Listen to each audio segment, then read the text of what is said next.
Education era group पर सभी का हार्दिक स्वागत है। आज हम विष्णु सैनी से मुलाकात कर रहे हैं। ये यहाँ पर पिछले कुछ दिनों से क्लास ले रहा है। बहुत शानदार तरीके से इसने पढ़ाई की है, कुछ सीखा है। आज ये आपको कुछ सिखाने की कोशिश करेगा, तो आप जरूर देखिए इस वीडियो को। मैं आज आपको क्लास 10th में 10th चैप्टर है व्रत, उसके अंदर आपको बेसिक नॉलेज पढ़ाने जा रहा हूँ व्रत के बारे में। हम व्रत के बारे में बेसिक नॉलेज पढ़ रहे हैं, तो हम जानते हैं कि गोल आकृति की तरह ऐसे बनी हुई आकृति को हम व्रत कहते हैं। इसके बीच में होता है केंद्रक। ये क्या होता है? केंद्रक। और ये इसके चारों ओर है, इसको बोलते हैं व्रत की परिधि। क्या बोलते हैं? परिधि।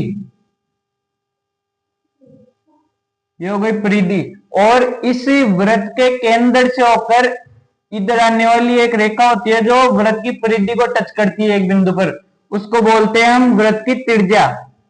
व्रत की त्रिज्या। और यही त्रिज्या इस बिंदु से होकर, व्रत से होकर यदि इधर भी एक बिंदु से मिल जाती है तो इस पूरे को बोलते हैं हम व्यास। क्या? व्यास बोलते हैं इसको, व्रत का व्यास। और ये व्यास है, ऐसा ही हम एक और खींच सकते हैं यहां से यहां पे। ये व्रत के केंद्र से होकर नहीं जाता है, जिसे हम बोलते हैं जीवा।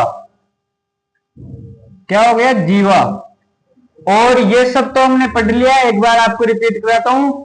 यहां पे पाया जाता है व्रत का केंद्र, जो व्रत के सभी बिंदुओं से बराबर दूरी पर स्थित होता है, जिसको हम केंद्रक बोलते हैं।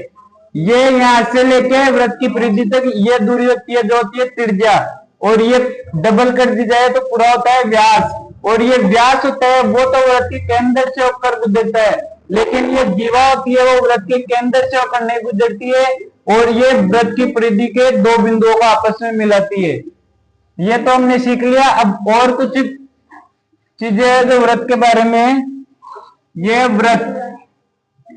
व्रत का केंद्र, और व्रत के जब ऐसे एक रेखा जाती है जो व्रत को स्पर्श करती हुई जाती है, उसे बोलते हैं हम स्पर्श रेखा।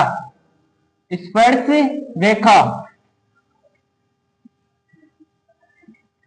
और जहां पे बिंदु होता है ना, जहां स्पर्श रेखा और व्रत की परिधि टच करती है, उसे बोलते हैं स्पर्श बिंदु। स्पर्श बिंदु। और ऐसी यदि रेखा व्रत को काटती हुई जाती है दो बिंदुओं पर, तो उसे बोलते हैं हम छेदन रेखा। क्या? छेदन रेखा।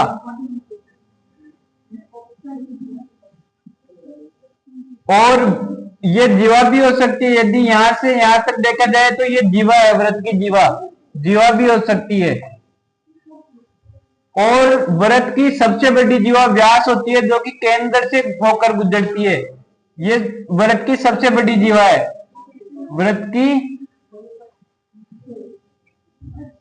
सबसे बड़ी जीवा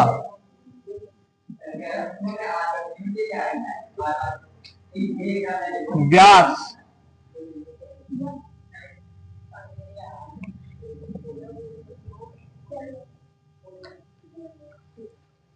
और तो देखिए, आपको ये विष्णु ने किस प्रकार टॉपिक समझाया है, 10th क्लास का टॉपिक समझाया है। आपको किस प्रकार लगा? आप इस वीडियो को लाइक करें, कमेंट करें और बताएं। अगर आप ही को अगर ऐसी क्लासें लेनी है तो आप इस लक्ष्य एजुकेशन एरा ग्रुप पर संपर्क करें, ताकि 10th में बोर्ड क्लास के एग्जाम बहुत ही नजदीक है। फरवरी में एग्जाम स्टार्ट होने वाले हैं, समय बहुत कम बचा है। तो अगर आपकी मैथ की स्थिति को ज्यादा से ज्यादा बेहतर करना है, तो आप जल्द से जल्द लक्ष्य एजुकेशन एरा ग्रुप पर संपर्क करें। धन्यवाद।